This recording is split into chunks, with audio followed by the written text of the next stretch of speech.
السلام علیکم۔ محرم کا مہینہ شروع ہوا ہے، اس کے بارے میں تھوڑا سا آپ کو بتاتی ہوں۔ آپ سب لوگوں کو اس کے بارے میں معلوم ہے، ہر مسلمان کو معلوم ہے۔ اسے دیکھیں، غم کا مہینہ، ہم تو زیادہ غم کا مہینہ اس لیے کہتے ہیں کہ اس میں ہمارے پیارے نبی صلی اللہ علیہ وسلم کے نواسوں کو جس بے دردی سے شہید کیا گیا وہ آپ سب لوگوں کو پتہ ہے۔ اس کے علاوہ اس محرم کی کچھ ایسی خصوصیات ہے جو میں آپ کو بتاتی ہوں، شاید اس میں سے کسی ایک کا بھی آپ کو پتہ نہ ہو تو چلو میری محنت کام آ جائے گی۔ محرم میں اللہ تعالیٰ نے حضرت آدم علیہ السلام کی توبہ کو قبول کیا۔ 10 محرم میدان عرفات میں اماں حوا اور آدم علیہ السلام کی ملاقات ہوئی۔ 10 محرم کو نوح علیہ السلام کی کشتی جودھی پہاڑ پر جا کر ٹکی۔ 10 محرم کو موسیٰ علیہ السلام نے سمندر پار کیا اور فرعون ڈوبا۔ 10 محرم کو حضرت یونس علیہ السلام کو مچھلی کے پیٹ سے نکالا گیا اور اللہ تعالیٰ نے ان کی حفاظت فرمائی۔ اچھا، اس کے بعد ایک اور حضرت آدم علیہ السلام کے 10 بیٹے تھے۔ شیث علیہ السلام سے آپ کا شجرہ نسب حضرت آدم علیہ السلام سے ملتا ہے، ہمارے نبی پاک صلی اللہ علیہ وسلم کا۔ ان کا ماتھا روشن تھا، شیث علیہ السلام کا نا، تو آدم علیہ السلام کہتے تھے انہیں، بیٹے تیری پشت میں ایک امانت ہے جو تیرے باپ سے بھی زیادہ قیمتی ہے۔ وہ کہنے لگے، باپ سے زیادہ قیمتی؟ تو اس پر انہوں نے کہا، تم اس امانت کی بات کرتی ہو، میں تمہیں اس کی امت کے بارے میں نہ بتاؤں؟ آدم علیہ السلام نے کہا، میں نے ایک خطا کی، میرے کپڑے اتار دیے گئے۔ وہ ہستی ہے جس کی امت روز خطائیں کرے گی مگر ان کے کپڑے نہیں اتارے جائیں گے۔ میں نے ایک خطا کی، مجھے بیوی سے جدا کیا گیا۔ وہ سارا دن گناہ کریں گے مگر اللہ تعالیٰ انہیں ان کی بیویوں سے جدا نہیں کرے گا۔ میں نے ایک خطا کی، اللہ تعالیٰ نے میری مشہوری کر دی۔ وہ سارا دن گناہ کریں گے مگر اللہ تعالیٰ ان پر پردے ڈالتا جائے گا۔ میں نے ایک خطا کی، مجھے جنت سے نکالا گیا۔ وہ ہزاروں گناہ کر کے بھی اس کی رحمت سے بخشش پا کر جنت میں جائیں گے۔ میں نے ایک خطا کی، میری توبہ کے لیے 40 برس لگ گئے۔ وہ بار بار خطا کر کے صرف یہ کہہ کر یا اللہ مجھے معاف کر، اللہ تعالیٰ ان کے سارے گناہ معاف کر دے گا۔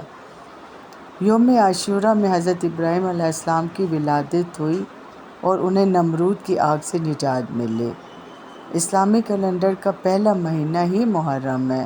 محرم کے مہینے میں ایک دن ایسا تھا، عاشوراء کا دن، جس میں مشرکین عرب روزہ رکھتے تھے۔ اسلام نے اس کو کنٹینیو رکھا۔ بخاری و مسلم شریف میں ہے، یعنی تقریباً 50 احادیث ہے نا اس بارے میں۔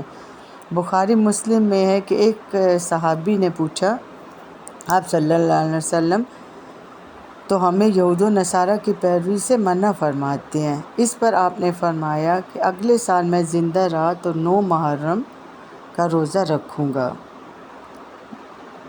جب مسلم شریف کی اس حدیث کا ترجمہ کیا جاتا ہے تو 9 محرم کا بھی روزہ رکھوں گا۔ امام ترمذی میں ہے کہ عبداللہ ابن عباس رضی اللہ عنہ کہتے ہیں، یہود و نصارہ کی مخالفت نہ کرو، 9 اور 10 دونوں کا روزہ رکھو۔ یوم عاشوراء کو اللہ تعالیٰ نے پہلی بار آسمان سے بارش برسائی۔ یوم عاشوراء کو ساری دنیا اور مخلوق تباہ ہوگی اور قیامت قائم ہوگی۔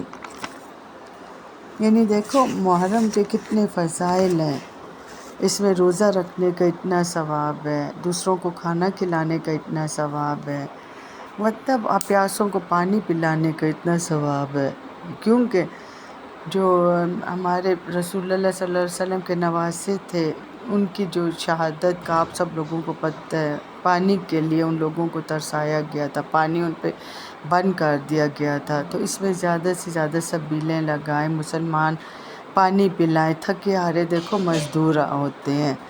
پانی کا انتظام تو آپ کو پتہ ہے، ہمارے ملک میں ایسا کوئی وہی نہیں ہے کہ کولر رکھا جائے یا وہ، تو یہ ہمیں چاہیے کہ پورا سال ایسے کریں، لیکن خاص کر محرم کے مہینے میں پانی کا خاص بندوبست کریں اور اس میں روزے رکھیں، عبادت کریں۔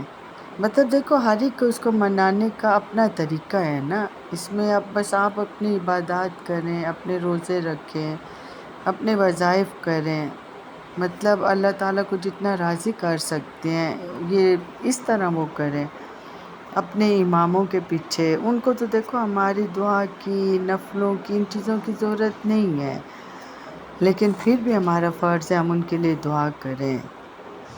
کچھ خیرات تو پورے سال ہی بندہ کرتا ہے، لیکن کوشش کرے اس مہینے میں بھی زیادہ سے زیادہ غریبوں کے لیے کچھ پکا لیں، خیرات کر دیں، روزہ رکھ لیں، اور جو بھی آپ سے کوئی اچھا کام ہو سکتا ہے، کیونکہ اس مہینے کی بڑی فضیلت ہے اور اس فضیلت سے ہمیں فائدہ اٹھانا چاہیے۔ عبادت کا ثواب بھی بہت زیادہ ہوتا ہے، تو اس میں زیادہ سے زیادہ عبادت بھی کریں، اور باقی جو کام کر سکتے ہیں وہ کریں کہ بس اللہ ہم سے راضی ہو۔ مہینے تو سارے برکت والے ہوتے ہیں، لیکن کچھ مہینے ایسے ہوتے ہیں کہ جس کی فضیلت مطلب حدیث ان سب چیزوں سے ثابت ہے، تو جب اللہ تعالیٰ کا حکم ہے یہ مہینہ افضل ہے تو پھر اس پہ زیادہ سے زیادہ فائدہ اٹھائیں، زیادہ سے زیادہ عبادت کریں، دعاؤں میں یاد رکھیں، مجھے بھی یاد رکھا کریں، میرے بچوں کو بھی یاد رکھا کریں، میں بھی آپ لوگوں کے لیے انشاءاللہ دعا کروں گی۔ آپ سب کو اللہ کے امان میں دیا۔ اللہ حافظ۔